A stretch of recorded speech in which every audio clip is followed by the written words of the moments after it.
Okay madam.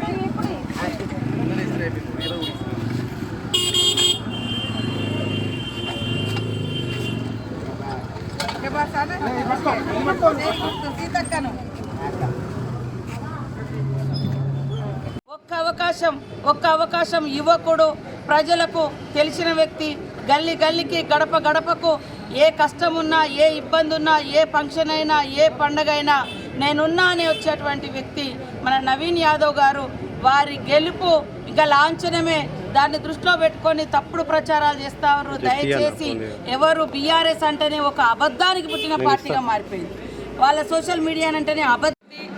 మరి నవీన్ యాదవ్ గారి గెలుపు కోసము గత 3 రోజులుగా ఇంటింటి ప్రచారాన్ని ఇక్కడ డివిజన్ అధ్యక్షుడు అశోక్ గారు, అదేవిధంగా కార్పొరేటర్ మా సోదరుడు ఫసియుద్దీన్ గారు, అదేవిధంగా ఇక్కడ ఇన్ఛార్జీలుగా వచ్చినటువంటి విజయబాబు గారు, శోభారాణి గారు, మేమందరం ఇక్కడ మా మహిళా సోదరి మనులు, యువకులు గల్లీ గల్లీలో గడప గడప తిరుగుతూ నవీన్ యాదవ్ గారికి ఒక్క అవకాశం ఇవ్వాలని కోరడం జరుగుతుంది.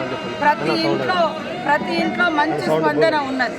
ప్రతి ఒక్కరు కూడా మేము పోగానే చేతి గుర్తు మాకు తెలుసు, కాంగ్రెస్కే ఓటేస్తామనేటువంటి ఒక మంచి స్పందన రావడంతో మరి మా యొక్క ప్రచారాన్ని కూడా విస్తృతం చేయడం జరిగింది.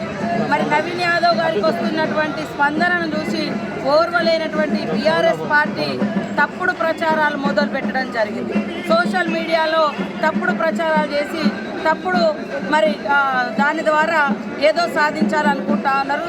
దయచేసి అబద్ధాల పునాదుల మీద ఎప్పుడు కూడా అధికారం రాదు. నిజాలు నిలకడగా తెలుస్తాయి. నిజాలు నవీన్ యాదవ్ గురించి ఈ యొక్క జూబ్లీహిల్స్ నియోజకవర్గ ప్రజలకు కొత్తగా చెప్పాల్సిన అవసరం లేదు. గత 10-12 సంవత్సరాలుగా నవీన్ యాదవ్ పర్సనల్గా తెలుసు.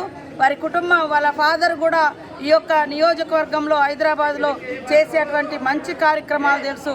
కాంగ్రెస్ పార్టీ రేవంత్ రెడ్డి గారి ప్రభుత్వం కూడా అనేక అభివృద్ధి సంక్షేమ కార్యక్రమాలు పేద వర్గాలకు ఇవాళ 200 యూనిట్ల కరెంటు కానీ, పేదింటి బిడ్డలు కడుపు నిండా తినడానికి సన్నబియ్యం కానీ, అదేవిధంగా ఈరోజు మరి గ్యాస్ కానీ, ఫ్రీ బస్ కానీ, ఇలాంటివన్నీ కూడా ఇప్పుడు ఇందిరమ్మ ఇల్లులు కూడా తొందరలోనే పట్టణాలలో ఇవ్వాలని మరి నిన్ననే జీవో కూడా తీసుకురావడం జరిగింది.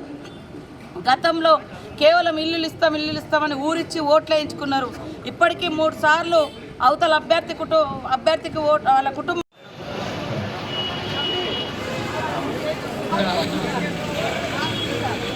చేత పట్టుకొని